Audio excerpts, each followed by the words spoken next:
تقریباً 800-900 سال یہاں پر مسلمانوں نے حکومت کی ہے۔ سب سے پہلے ہندوستان کے آس پاس کے علاقے میں جو فاتح آیا اس کا نام محمد ابن قاسم تھا۔ اس کے بعد اور بھی بہت سارے لوگ آئے، بہت سارے خاندان آئے، کبھی غزنوی خاندان آ رہا ہے، کبھی لودھی خاندان آ رہا ہے، کبھی کوئی اور خاندان آ رہا ہے، اور پھر سب سے اخیر میں مغل خاندان آیا۔ اور مغل خاندان کا جو آخری بادشاہ بہادر شاہ ظفر، ان کے بعد گویا کہ اسلامی حکومت کا یا یوں کہیے کہ مسلمانوں کی حکومت کا اس ہندوستان سے خاتمہ ہو گیا۔ اب ایک سوال یہاں پر پیدا ہوتا ہے اور اس کا جواب سمجھنے کی ضرورت ہے کہ یہ جو مسلم دور حکومت ہے، اس مسلم دور حکومت میں اسلامی قوانین پر کس طرح عمل کیا جاتا ہے۔ تو اس کو آسان لفظوں میں اس طرح سے سمجھ سکتے ہیں کہ یہ جو مسلم بادشاہ آئے ہندوستان میں، کوئی بہت دیندار بادشاہ تھا، کوئی متوسط درجے کا دیندار تھا اور کوئی بے دین بھی تھا۔ اورنگزیب عالمگیر رحمۃ اللہ علیہ آخری درجے کے بزرگ، لیکن اسی کے باپ دادا میں اکبر وہ آخری درجے کا بے دین۔ محمود غزنوی آخری درجے کا بزرگ انسان۔ حضرت ٹیپو سلطان شہید رحمۃ اللہ علیہ آخری درجے کے بزرگ انسان۔ تو ایک نقطہ جو سمجھنا ہے وہ یہ ہے کہ چونکہ بادشاہ جو آئے اس میں سے کوئی بہت دیندار تھا، کوئی متوسط درجے کا دیندار تھا، کوئی بالکل بے دین تھا، کوئی بہت دیندار تھا، اس نے اسلامی قوانین کو مکمل طور پر نافذ کیا۔ کوئی متوسط درجے کا دیندار تھا، اس نے اسلامی قوانین کو اپنے ڈھنگ سے جو ہے نافذ کرنے کی کوشش کی، اور کوئی اگر بے دین تھا تو اس نے اسلامی قانون کو ختم کرنے کی بھی کوشش کی۔ اکبر نے دین اسلام کے مقابلے میں ایک نیا دین ایجاد کیا۔ بہرحال جب تک مسلمانوں کا دور حکومت رہا اسی انداز سے نظام چلتا رہا۔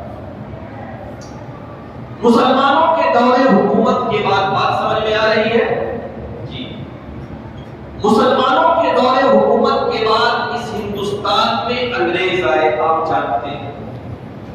اور ان کے آنے سے لے کے جانے تک کی تاریخ اگر آپ اٹھا لیں تو تقریباً وہ 150-200 سال کی تاریخ ہے۔ اب پھر سے یہاں سوال پیدا ہوتا ہے کہ انگریزوں کے دور حکومت میں یہاں کا نظام کیسے چلا۔ تو اس کو اس طرح سے سمجھا جا سکتا ہے کہ جب انگریز یہاں پر آئے، ان لوگوں نے حکومت کے معاملے میں برٹش کا جو سسٹم تھا، برٹش کے جو قوانین تھے، مکمل طور پر اس کو نافذ کیا۔ جو عدالتی سسٹم تھا جسے ہم جوڈیشری کہتے ہیں، عدالتی نظام میں بھی اس نے مکمل طور پر برٹش کا جو سسٹم تھا اس کو نافذ کیا۔ جرم و سزا کے جو معاملات ہوتے کہ اگر کوئی یہ جرم کرے تو اس کی سزا کیا ہوگی، کوئی یہ جرم کرے اس کی سزا کیا ہوگی، ان سب معاملات میں بھی اس نے برٹش کے جو قوانین تھے اس کو نافذ کیا۔ گویا کہ بہت حد تک حکومت کا نظام ہو، جرم و سزا کا نظام ہو، عدالتی نظام ہو، معاشیات کا نظام ہو، کسے زمین دی جائے گی کسے نہیں دی جائے گی، یہ سارے معاملات ان لوگوں نے اپنے حساب سے برٹش قوانین کے حساب سے طے کرنا شروع کیا۔ اور ہندوستان کے لوگ چاہے وہ مسلمان ہو یا ہندو، چونکہ وہ مجبور تھے لہذا ان قوانین کو ماننا ان کی مجبوری تھی۔ اس کے بعد ان لوگوں نے ایک اور کوشش کی، اور وہ کوشش یہ تھی، ان لوگوں نے یہ چاہا کہ ہندوستان میں جتنے بھی لوگ ہیں ان کے نکاح کا مسئلہ، نکاح کے بعد طلاق کا مسئلہ، کبھی کبھی میاں بیوی میں تفریق ہو جاتی ہے، بچے کی پرورش کون کرے، جسے حضانت کہا جاتا ہے عربی میں اور شریعت کی اصطلاح میں، حضانت کا مسئلہ،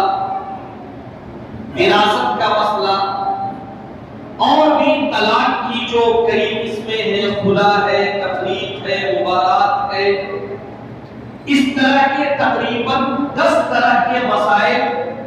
جن کا تعلق خاندانی نظام سے تھا، اس کے بارے میں ان لوگوں نے یہ چاہا کہ تمام ہندوستانیوں کے لیے ایک سسٹم بنایا جائے، لیکن اس بات کی اسٹڈی کرنے کے لیے ان لوگوں نے ایک کمیشن بنایا جس کا نام اس نے رویل کمیشن رکھا، اور یہ کہا کہ تم جو ہے تھوڑا ریسرچ کرو کہ کیا تمام ہندوستانیوں کی شادی ایک طرح سے ہو سکتی ہے،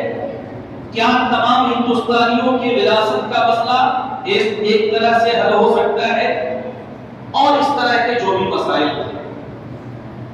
اس کمیشن نے جو رپورٹ پیش کیا وہ یہ کہ ہندوستانی قوم چونکہ مختلف مذاہب کے ماننے والی قوم ہے، مختلف تہذیبوں اور کلچر کو اپنانے والی قوم ہے، مختلف طرح کے فکر کو ماننے والی یہ قوم ہے، اور یہ جو معاشرتی سسٹم ہے، یہ جو فیملی سسٹم ہے،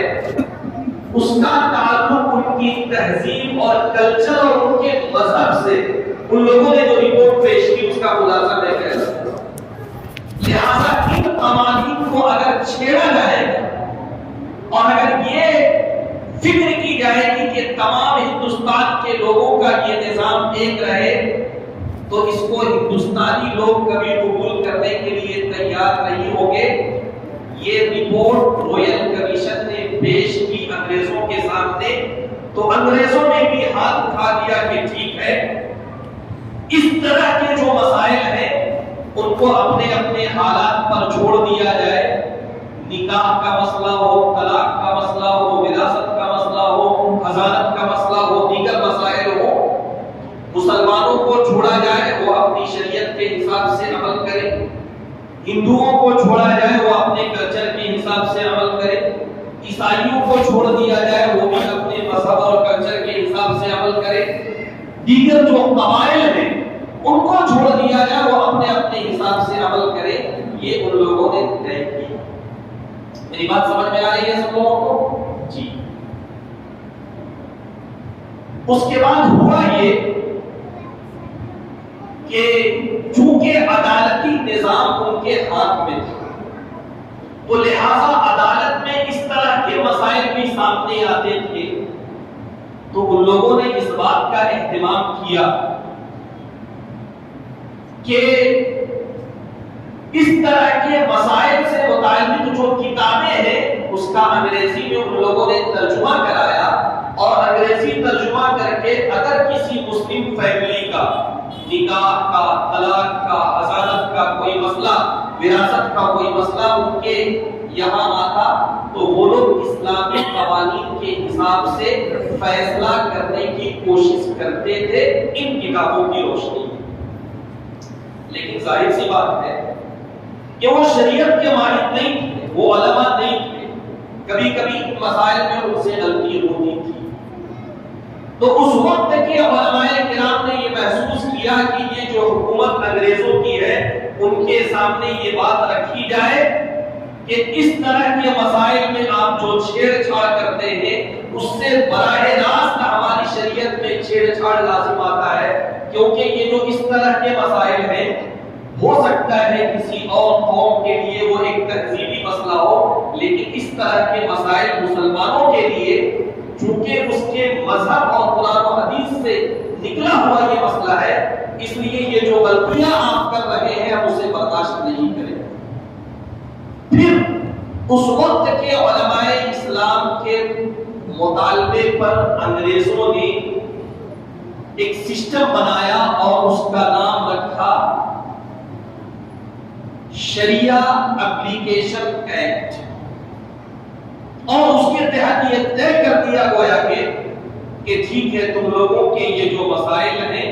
وہ تمہاری شریعت کے حساب سے طے ہوا کریں گے۔ اب تھوڑا سا غور کریں، ٹھیک ہے انگریزوں نے یہاں پر حکومت کی، جس وقت ان کی حکومت یہاں پر تھی وہ ہمارے دشمن تھے، لیکن ایک بات یہاں پر سمجھنے کی ہے کہ ان لوگوں نے اتنی بڑی جو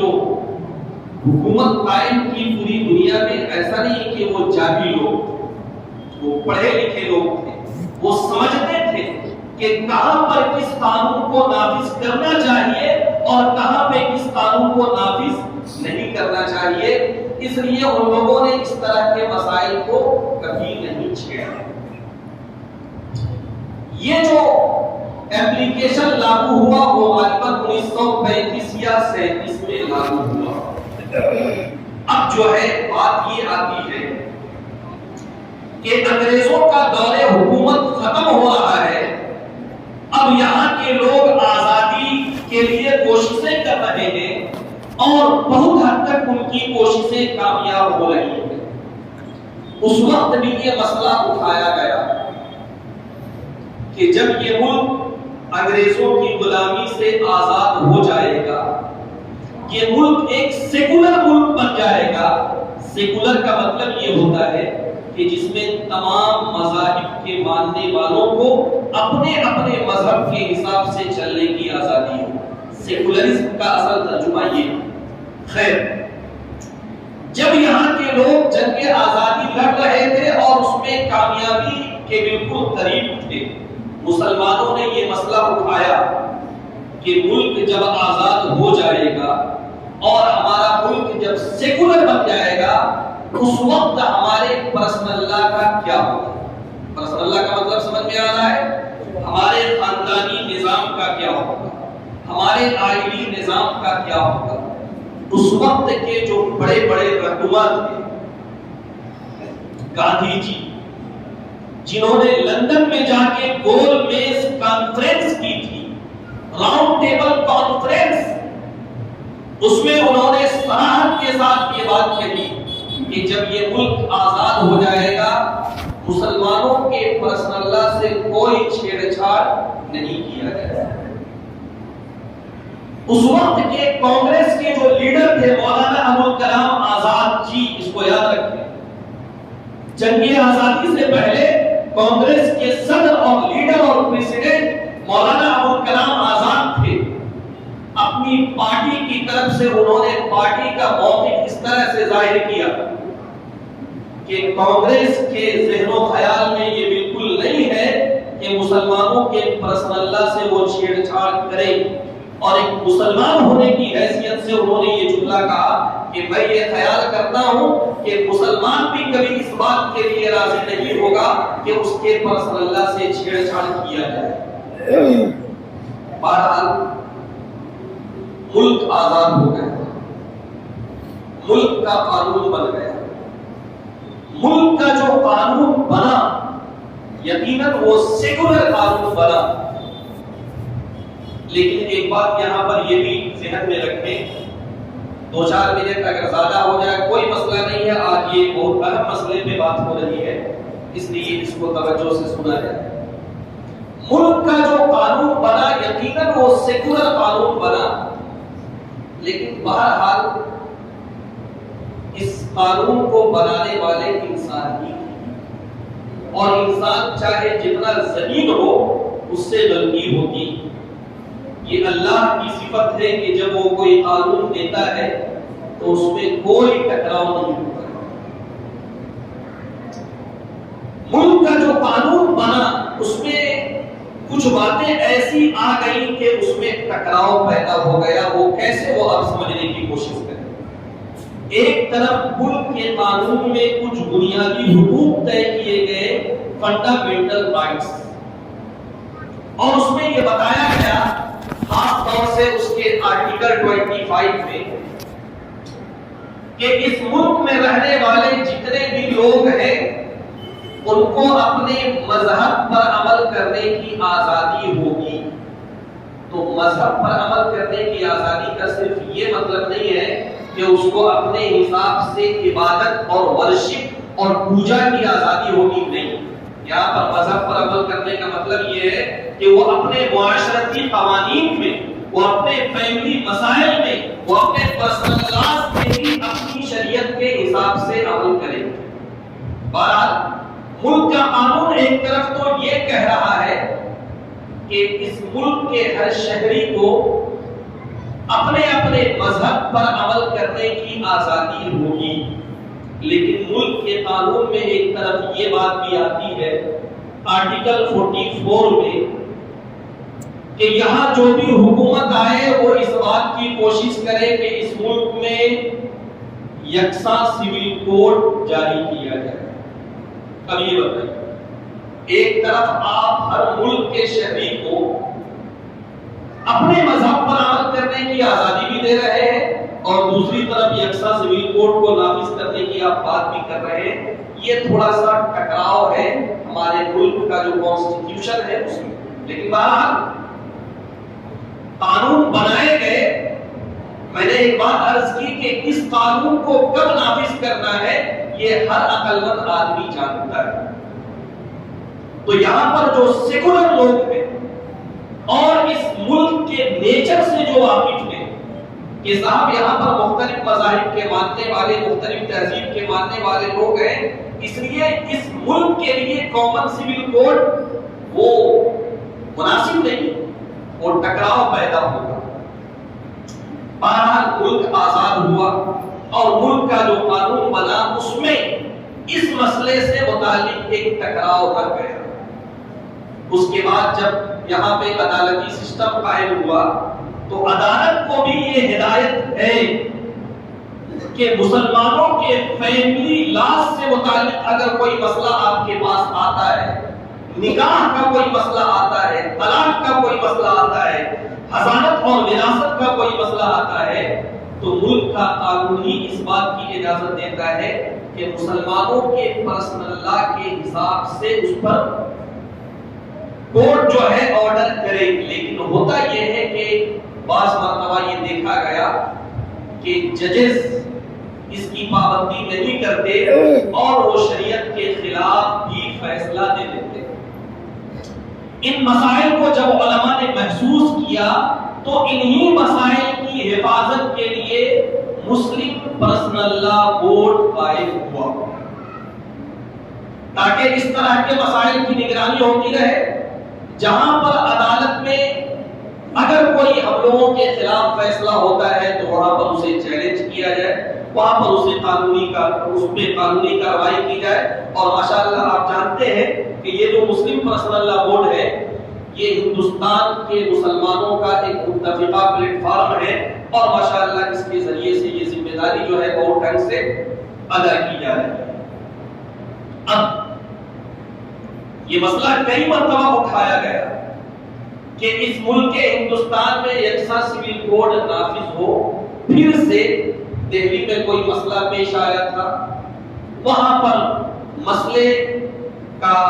جو آرڈر ہے یا جو ججمنٹ ہے اس کو دیتے ہوئے ایک جج نے یہ کہا کہ ایک مرتبہ پھر سے جو ہے یکساں سول کوڈ کے تعلق سے یہ دیکھا جائے کہ لوگوں کی رائے کیا ہے۔ میرا خیال ہے کہ جو باتیں عرض کی گئی ہیں اس کی روشنی میں ہم یہ بات سمجھ سکتے ہیں کہ ہم مسلمان یکساں سول کوڈ کو کبھی بھی قبول نہیں کر سکتے، اس وجہ سے کہ یکساں سول کوڈ کو قبول کرنے کا مطلب یہ ہے کہ ملک میں سب کے لیے نکاح کا، طلاق کا اور دیگر مسائل کا ایک نظام ہو۔ اب وہ نظام کس طرح کا ہوگا اللہ بہتر جانتا ہے، اور ہم چونکہ ان مسائل میں اپنی شریعت کے پابند ہیں۔ نکاح کیسے کرنا ہے ہماری شریعت نے ہمیں بتایا ہے اور اس میں ہم کوئی چینج نہیں کر سکتے۔ اگر بوقت ضرورت طلاق دینی ہے کیسے دینا ہے ہماری شریعت نے بتایا ہے اور اس میں کوئی چینج نہیں کر سکتے۔ وراثت کے مسائل کیسے حل ہوں گے قرآن کی آیتیں بتاتی، اللہ کے رسول بتاتے ہیں، ہم اس میں اپنی طرف سے کوئی چینج نہیں کر سکتے۔ اس لیے یکساں سول کوڈ کے ہم مخالفت میں ہیں، اور آپ لوگوں نے سنا ہوگا کہ ابھی 14 یا 15 تاریخ تک اس کی لاسٹ ڈیٹ ہے اور اپنی مخالفت درج کرانے کا ایک پورا پروسیس ہے۔ آپ اس کو ہلکے میں بالکل نہ لیں، ہر آدمی اس بات کی کوشش کرے کہ وہ اپنی مخالفت درج کرائے۔ ہو سکتا ہے ہمارے پرانے لوگ جو پروسیس ہے اس کو نہ سمجھے. یہ جو ہمارے نوجوان ہیں وہ ضرور اس کی مدد کریں. بلکہ نوجوانوں سے میں درخواست کروں گا کہ اپنے محلے میں اپنے علاقے میں ایک ٹیم بنائیں اور ہر گھر میں جا کر ہر فرد کی طرف سے مخالفت درج کرائیں اور اس مسئلے میں وہ لوگوں کی مدد کریں. اب آخر میں ایک بات عرض کرنا ہم چاہتے ہیں کہ اتفاق یہ ہوا کہ ہمارے ملک کے جو محترم وزیر اعظم صاحب ہیں انہوں نے بھی یہ بیان دیا، چونکہ وہ عہدہ ہے اور اس عہدے کا احترام ہر مسلمان پر یا پھر ہر ہندوستانی پر ضروری ہے. انہوں نے ایک بیان دیا کہ یکساں سول کوڈ کے بارے میں جو ہے لوگ غلط فہمی پھیلا رہے ہیں. حالانکہ یہ کیسی بات ہے کہ ایک گھر ہو اس میں ایک بھائی کے لیے الگ قانون ہو، دوسرے بھائی کے لیے الگ قانون ہو، تیسرے بھائی کے لیے الگ قانون ہو. ہمارا ملک اسی وقت ترقی کرے گا جبکہ اس طرح کے مسائل میں بھی ایک طرح کے قانون ہوں. خیر اس پہ میں بہت زیادہ کمنٹ نہیں کرنا چاہتا، لیکن صرف ایک بات کہنا چاہتا ہوں اور وہ یہ کہ اس وقت پوری دنیا میں سب سے جو زیادہ ڈیولپڈ کنٹری ہے وہ امریکہ ہے، ہم سب جانتے ہیں. اور اتفاق یہ ہے کہ ابھی بس ہفتہ 10 دن پہلے ہمارے ملک کے وزیر اعظم امریکہ کے دورے پر تھے. امریکہ کا جو سسٹم ہے وہ آپ کو بتائیں. امریکہ میں 50 ریاستیں ہیں، 50 اسٹیٹ، 50 ریاستیں، 50 اسٹیٹ، اور ہر ریاست کا قانون دوسرے ریاست سے بالکل الگ. ایک ریاست میں ایک شادی کرنے کی اجازت ہے تو دوسری ریاست میں 2 شادی کرنے کی اجازت ہے. اب ہوتا یہ ہے کہ مان کے چلیے کہ اس ریاست کا رہنے والا آدمی اگر اس کو دوسری شادی کرنی ہے وہ دوسرے ریاست میں دوسرے اسٹیٹ میں جاتا ہے اور وہاں شادی کر لیتا ہے اور لوگوں کو یہ سرٹیفکیٹ دیتا ہے چونکہ اس ریاست میں 2 شادی کرنے کی اجازت ہے، لہذا وہاں کے قانون کے حساب سے میں نے شادی کی اور کوئی مسئلہ نہیں، اس کو ایکسپٹ کر لیا جاتا ہے. اس وقت دنیا میں جو سب سے زیادہ ڈیولپڈ کنٹری ہے اس کی 50 ریاستوں میں سے ہر ریاست میں اس طرح کے مسائل میں قانون الگ الگ ہے، لیکن وہ ملک ترقی کر رہا ہے. تو یہ کیسے آپ کہتے ہیں کہ صاحب اس طرح کے مسائل میں جب تک جو ہے ایک طرح کا قانون نہیں ہوگا ہمارا ملک ترقی نہیں کرے گا؟ جب امریکہ ترقی کر سکتا ہے تو ہندوستان بھی ترقی کر سکتا ہے. ایک اور بات بطور مثال کے میں عرض کروں کہ بھائی آپ کا کہنا یہ ہے کہ جب سے آپ کی حکومت آئی ہے 9-10 سالوں سے یہ ملک کافی پرگتی میں ہے، کافی ترقی میں ہے. یکساں سول کوڈ تو ابھی نافذ نہیں ہوا، نافذ ہونے کی بات ہو رہی ہے. ابھی تو نافذ نہیں ہوا، یکساں سول کوڈ ابھی نافذ نہیں ہوا، نافذ ہونے کی بات ہو رہی ہے. ابھی تمام مذاہب کے ماننے والے اپنے اپنے حساب سے ان مسائل پر عمل کر رہے ہیں. تو تمام مذاہب کے ماننے والے 10 سالوں سے اپنے اپنے حساب سے عمل کر رہے ہیں اور آپ ہی کا دعویٰ ہے کہ ہمارا ملک ہر لائن سے کافی پرگتی میں ہے، کافی ڈیولپمنٹ میں ہے. تو آپ ہی کی بات سے یہ بات سمجھ میں آتی ہے کہ یہ جو مسائل ہیں وہ پرگتی اور ڈیولپمنٹ کے معاملے میں روڑا نہیں ہے، یہ روڑا خواہ کے لیے سمجھ لیا گیا ہے. لہذا بڑے ادب سے ذمہ داروں سے اور جو لوگ بھی ہیں ان سے درخواست ہے کہ یہ جو اس ملک کی رنگا رنگی ہے، مختلف مذاہب اور مختلف تہذیبوں کو ماننے والے لوگ جو یہاں پر بستے ہیں، یہی اس ملک کی خوبصورتی ہے. یہ جو کثرت میں وحدت کا جو تصور ہے یہاں پہ، یہ جو ڈائیورسٹی میں جو وحدت کا تصور ہے، یہی جو ہے اس ملک کی خوبصورتی ہے. یہ ملک ایک گلدستے کی طرح ہے جس میں ہر طرح کے پھول اپنی اپنی پہچان اور اپنی اپنی شناخت کے ساتھ جیتے ہیں اور ملک کو ایک گلدستہ بناتے ہیں. خدا کے لیے اس کو ایک رنگ میں اگر رنگنے کی کوشش کی جائے گی تو اس کا کوئی فائدہ تو بالکل نہیں ہوگا، البتہ نقصان ضرور ہو سکتا ہے۔ اس لیے ہم مسلمانوں کی طرف سے بڑے ادب کے ساتھ جو بھی اس ملک کے ذمہ دار ہیں ان سے گزارش ہے، ان سے درخواست ہے کہ اس طرح کے مسائل کو بالکل نہ چھیڑا جائے۔ اگر ملک کو آپ ترقی پر لے جانا چاہتے ہیں، مہنگائی کے مسائل، نوجوانوں کے بے روزگاری کے مسائل اور بھی بہت سارے مسائل ہیں، آپ اس پر توجہ کیجئے اور انشاءاللہ اس میں سارے ملک واسیوں کا سمرتھن آپ کے ساتھ رہے گا اور حقیقی معنوں میں ہمارا ملک ترقی کرے گا، بہت آگے بڑھے گا۔ بس انہی چند گزارشات کے ساتھ میں اپنی بات ختم کرتا ہوں، اور پھر سے یہ گزارش ہے کہ جو بھی پروسیس ہے اس کو سب لوگ کریں اور ہمارے نوجوان ساتھی ضرور اس کو ایک مہم کی طرح کریں، اور وقت بہت کم ہے اور زیادہ سے زیادہ مخالفت ہماری جو ہے درج ہو، اللہ سے